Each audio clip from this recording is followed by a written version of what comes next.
Assalamualaikum warahmatullahi wabarakatuh. Selamat pagi. Pada kesempatan kali ini kita ketemu kembali di mata kuliah statistika. Pada kesempatan kali ini kita akan melanjutkan topik perkuliahan yaitu tentang uji korelasi. Nah, jadi di pertemuan kali ini kita akan bahas bagaimana cara kita melakukan uji korelasi.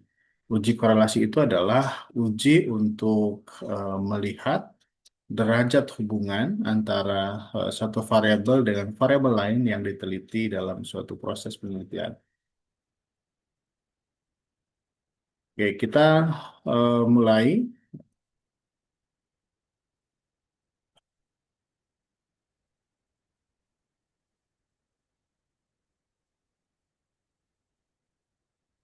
Jadi topik hari ini adalah uji korelasi. Apa yang maksud dengan uji korelasi? Nah, uji korelasi itu adalah uji statistika yang digunakan untuk mengetahui derajat hubungan ya, kuat lemahnya atau tinggi rendahnya hubungan di antara dua variabel atau lebih yang diteliti. Selain itu juga uji korelasi juga menguji arah hubungan ya antara dua variabel. Yang dimaksud dengan arah di situ adalah misalnya ketika uji korelasi hasilnya positif ya, maka arahnya adalah arah positif. Kemudian kalau hasil uji korelasi ternyata koefisiennya negatif, maka arah hubungannya adalah negatif. Yang dimaksud dengan positif artinya misalnya begini, pengaruh disiplin belajar terhadap hasil belajar siswa. Nah, sesuatu dikatakan korelasi positif jika disiplin belajar mempengaruhi peningkatan ya prestasi belajar siswa. Nah, terus bagaimana yang disebut dengan hubungan korelasi negatif? Nah, misalnya ya, misalnya Anda ingin meneliti hubungan misalnya pengasuhan orang tua eh, atau hubungan disiplin positif terhadap tingkat perundungan remaja. Nah, disiplin positif itu sifatnya positif, sementara perundungan adalah negatif. Maka secara logika nanti kalau ketemu hasil koefisien korelasinya negatif artinya apa? Artinya bahwa peningkatan disiplin positif akan menurunkan perilaku perundungan pada siswa. Nah, itu adalah contoh arah koefisien yang korelasi yang negatif. Nah, uji korelasi tujuan utamanya adalah untuk menjawab pertanyaan, misalnya apakah variabel X mempengaruhi variabel Y, ataukah apakah terdapat hubungan ya antara variabel X dengan variabel Y. Variabel X itu adalah variabel independen nah, atau variabel bebas, dan variabel Y itu adalah variabel dependent atau variabel terikat. Contoh sederhananya dalam penelitian keluarga misalnya, apakah kehangatan emosional keluarga, ini variabel X-nya, berpengaruh terhadap kesehatan mental anak, ini variabel Y-nya. Nah, ini yang diteliti misalnya. Nah, ini contoh uji korelasi. Jadi kalau judul penelitiannya ada menanya tentang hubungan atau pengaruh, maka harus dilakukan uji korelasi. Nah, rumus uji korelasi ada eh, 5 ya. Yang pertama adalah Pearson Product Moment ya. Ini adalah rumus yang diantaranya paling banyak digunakan ya dalam berbagai macam survei gitu.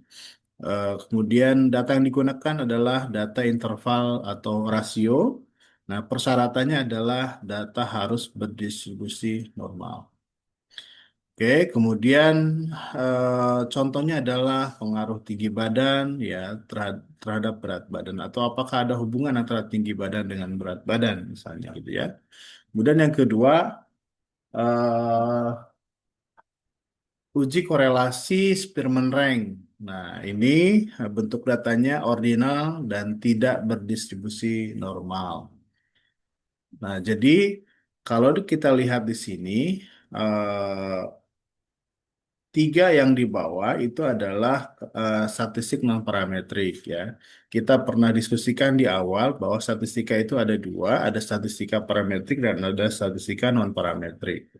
Nah, akan ada beda jenis rumus yang digunakan ketika kita menggunakan statistik parametrik atau statistik non parametrik. Nah, statistik parametrik persyaratannya adalah data harus berdistribusi normal nih, ya, gitu. Jadi untuk statistik parametrik menggunakan Pearson product moment, ya, tetapi untuk yang tidak berdistribusi normal, maka gunakanlah statistik non parametrik. Bisa pilih pakai Spearman rank, bisa pakai Kandel Tau, ya, atau point Bessarial atau P coefficient, gitu. Nah, ini jenis-jenis apa namanya rumus untuk uji korelasi. Jadi sekali lagi ya, pemilihan rumus harus sesuai dengan kriteria-kriteria tadi ya. Kalau datanya distribusi datanya tidak normal, maka uji koefisien korelasinya jangan menggunakan Pearson product moment. Oke, kita lanjut. Nah, seperti apa rumus product moment? Nah, rumusnya seperti ini ya. Di sini ada R ya. R itu artinya adalah koefisien korelasi. N itu adalah jumlah sampel data gitu yang diteliti. Kemudian X itu adalah variabel X ya, skor variabel X per masing-masing datum, per masing-masing responden gitu ya. Kemudian Y itu adalah skor variabel Y per masing-masing responden. Oke. Nah, untuk bisa melakukan penghitungan seperti ini ya, maka data itu harus ditabulasikan terlebih dahulu. Kemudian dari tabulasi itu dihitung, dimasukkan angka-angkanya ke sini. Oke, ya. Eh, kita coba masuk ke bagian latihan, ya. Misalnya dilakukan penelitian ya tentang bagaimana tadi pengaruh kehangatan keluarga, ini variabel X-nya ya, kehangatan emosional keluarga ya terhadap kesehatan mental ya, terhadap kesehatan mental. Kemudian dilakukan mahasiswa ceritanya ya melakukan survei kepada orang tua atau anaknya gitu. Nomor di sini adalah nomor responden. Kita lihat di sini sampai di sini kira ada berapa responden? Oke, semuanya ada 35 responden. Oke, ada 35 responden. Baik. Nah, misalnya dari sekian banyak butir pertanyaan instrumen itu, ya, misalnya item nomor satu milih selalu, kan selalu itu skornya 4 gitu ya. Kemudian item yang kedua mungkin pilihannya tidak pernah gitu. Kalau tidak pernah mungkin skornya 1 dan seterusnya dijumlahkan ke kanan. Akhirnya nilai total untuk responden nomor satu pada variabel kehangatan emosional adalah 85. Kemudian untuk variabel kesehatan mentalnya ada 88. Nah, begitu seterusnya sampai selesai untuk sampai responden yang ke 35. Oke. Nah, dari situ maka bagaimana cara kita mengerjakannya? Pertama tentu kita merumuskan hipotesis dulu ya. Merumuskan hipotesis dari H0 ya atau H0 ya eh, atau R sama dengan 0. Artinya kalau hipotesis ini maka kehangatan emosional tidak berpengaruh. Ya, ada kata tidak di sini, tidak berpengaruh terhadap kesehatan mental anak, gitu. Kemudian berikutnya adalah H1 atau bisa juga HA, ya, hipotesis aktivitas, ya, atau hipotesis satu atau hipotesis aktivitas, ya, R tidak sama dengan nol. Nah, di sini kehangatan emosional berpengaruh, jadi tidak ada kata tidaknya, gitu ya, tidak ada kata tidaknya, gitu, terhadap kesehatan mental anak. Oke, jadi yang pertama adalah Anda susun dulu hipotesis penelitiannya. Berikutnya, membuat tabulasi data. Nah, berdasarkan hasil angket tadi yang saya contohkan ya, ini adalah skor ya, skor. Skor variabel X, ini skor variabel Y, ini skor variabel X ya. Ini skor variabel Y dari masing-masing responden. Ingat ya, harus berpasangan ya. Jadi responden nomor satu, maka di X dan di Y-nya juga harus nomor satu gitu. Misalnya responden nomor 15 ya, maka skornya berapa untuk variabel X-nya, total skornya berapa untuk variabel Y-nya, begitu. Jadi harus pasangan. Oke, setelah itu, setelah Anda membuat tabel seperti ini adalah hasil penelitiannya, maka Anda membuat tabel seperti ini nih. Ini headernya lihat di sini ada nomor responden ya, kemudian ada variabel X-nya, ada variabel Y-nya ya. Kemudian ada X kuadrat ya. Jadi skor variabel X dikuadratkan, skor variabel Y dikuadratkan, kemudian skor variabel X dikali variabel Y. Oke. Kita contohkan misalnya nomor satu ya. Ini 85 masuk ke sini ya, 85. Oke. Kemudian berikutnya ini 88 ya, tarik ke sini, masuk ke sini 88. Nah, berikutnya setelah itu baru kita bicara X kuadratnya ya. X kuadratnya bagaimana? X kuadratnya, nah ini, nah X kuadrat ini diambil dari, nah 85 dikali 85 gitu. Kemudian eh, Y kuadrat. Nah, 7744 ini diambil dari mana? Dari 88 dikali 88. Oke, gitu ya. Kemudian berikutnya adalah sigma X, sorry, X kali Y ya. Nih angka yang ini didapat dari mana? Didapat dari angka di sini. 85 dikali 88.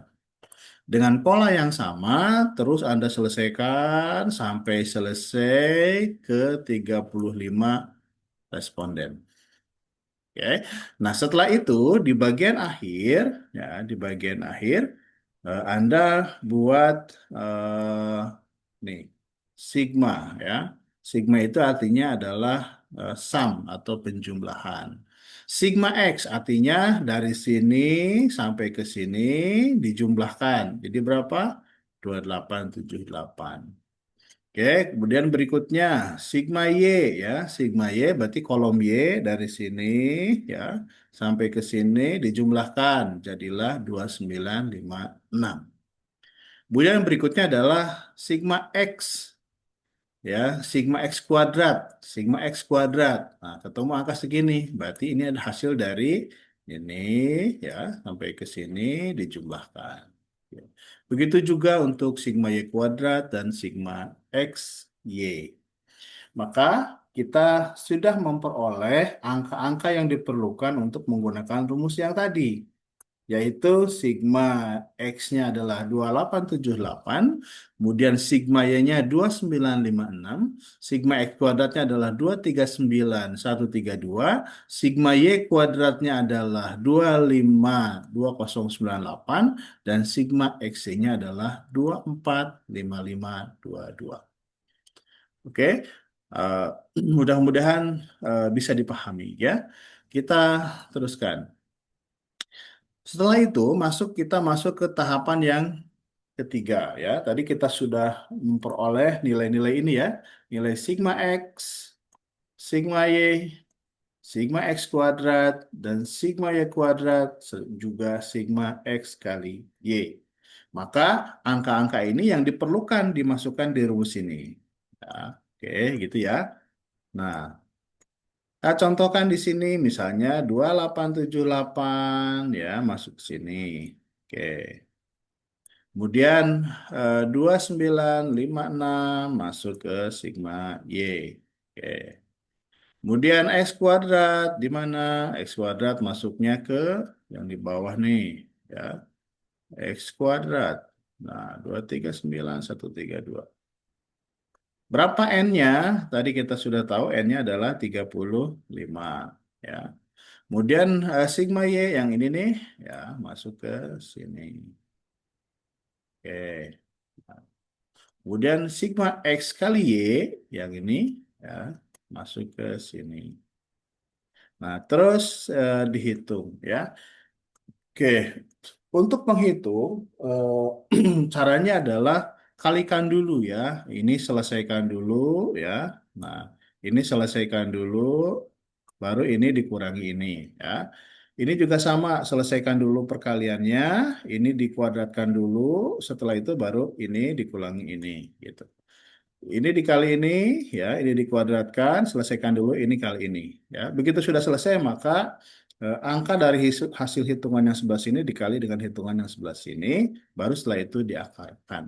Maka ketemu nilainya adalah koefisien korelasinya adalah R 0,781 ya. R-nya adalah 0,781. Jadi koefisien korelasinya adalah 0,781. Oke, berikutnya, oke, kita sudah ketemu nilai koefisien korelasinya. Nah, selanjutnya apa? Selanjutnya kita harus membandingkan antara R hitung dengan R tabel. Sekali lagi ya, kita harus membandingkan antara R hitung dengan R tabel.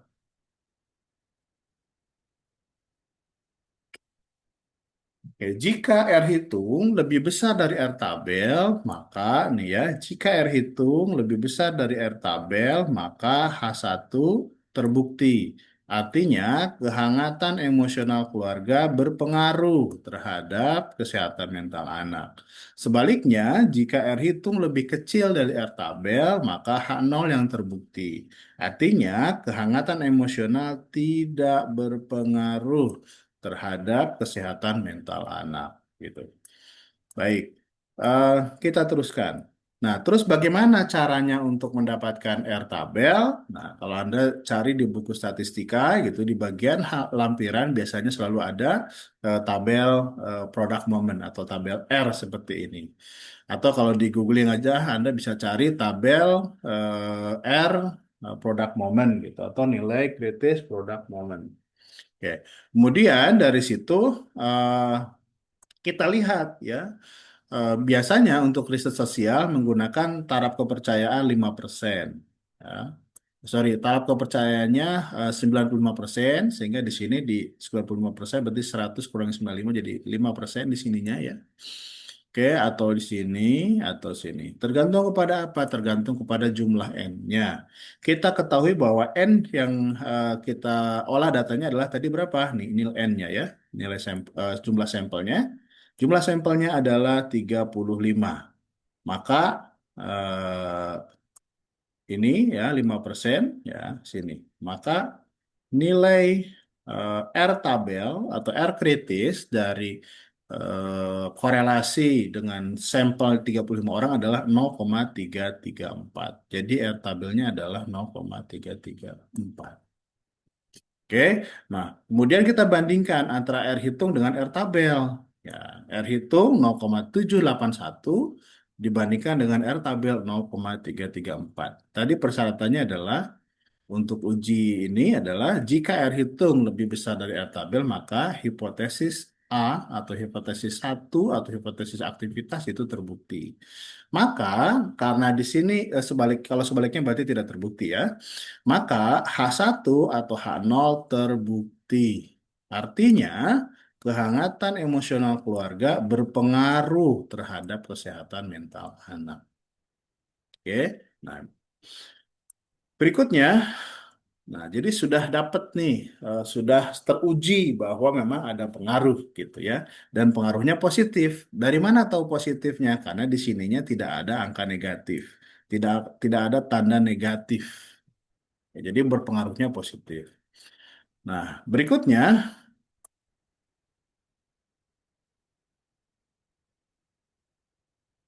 oke, apakah korelasinya signifikan? Nah, maka perlu dilakukan uji signifikansi korelasi ya. Apakah nilai koefisien korelasi yang sudah diperoleh tadi signifikan atau tidak? Bagaimana cara mengujinya? Cara mengujinya adalah dengan melakukan uji T ya.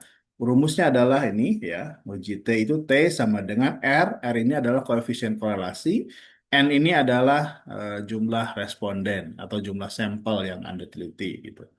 Maka beginilah caranya untuk menguji signifikansi. Apakah korelasi itu signifikan ya, benar-benar mencerminkan hubungan atau pengaruh di populasi atau sesuatu yang hanya kebetulan saja.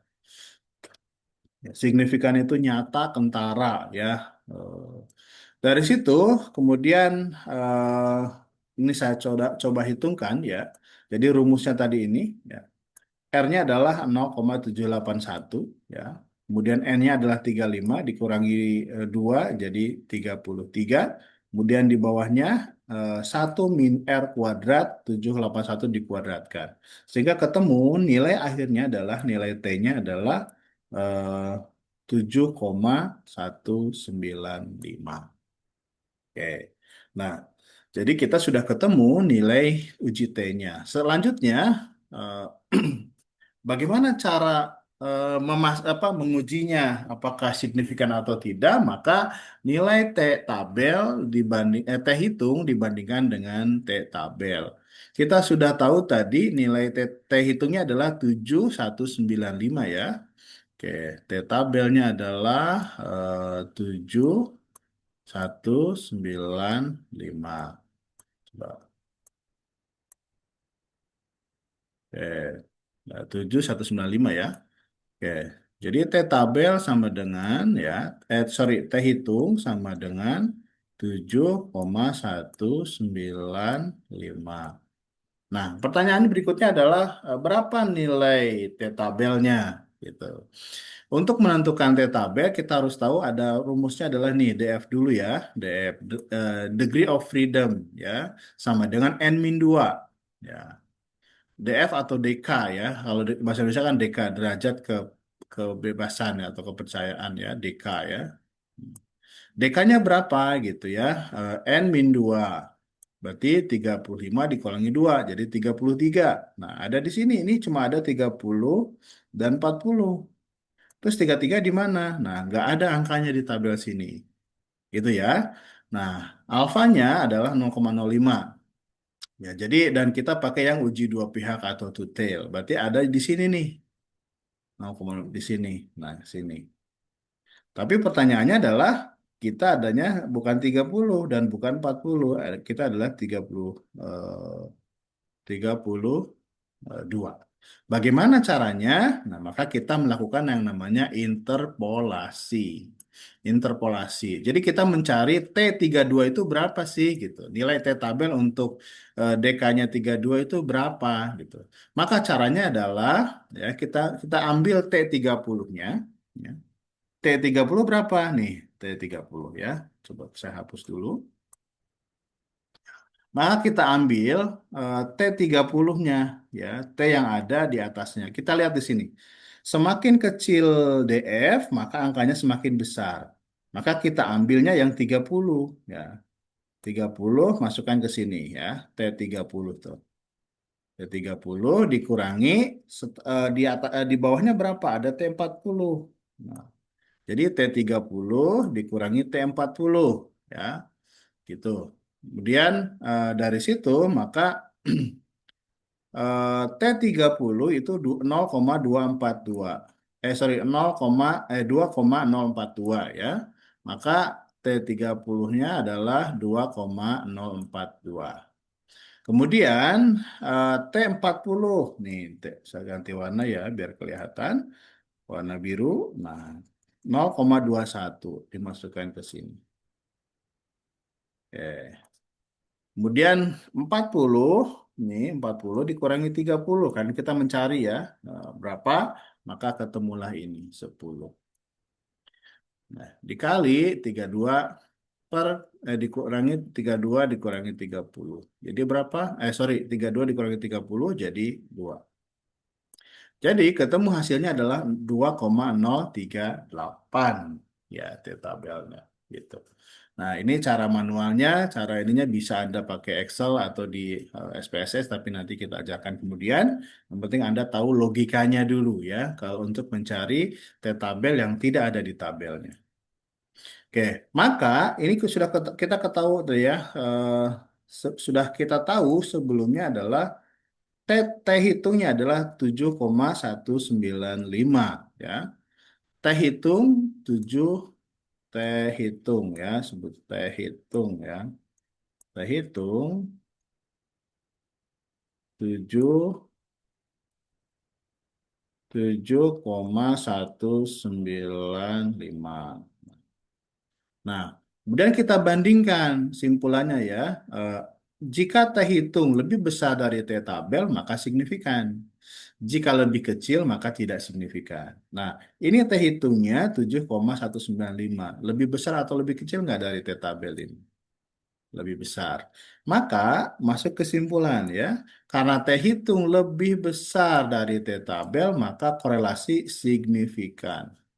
Apa artinya? Ya, di simpulan penelitiannya adalah kehangatan emosional keluarga berpengaruh signifikan. Ini saya sengaja beri tanda merah sebagai penanda bahwa mengatakan signifikan itu harus melalui proses uji signifikansi korelasi dulu ya. Gitu. Jadi sehingga simpulannya adalah kehangatan emosional keluarga berpengaruh signifikan terhadap kesehatan mental anak. Begitu untuk melakukan uji korelasi ya menggunakan Pearson Product Moment. Baik, berikutnya kita akan melanjutkan aktivitas di Google Classroom. Ya, silahkan Anda kerjakan latihan yang ada di Google Classroom. Terima kasih. Assalamualaikum warahmatullahi wabarakatuh. Selamat mencoba.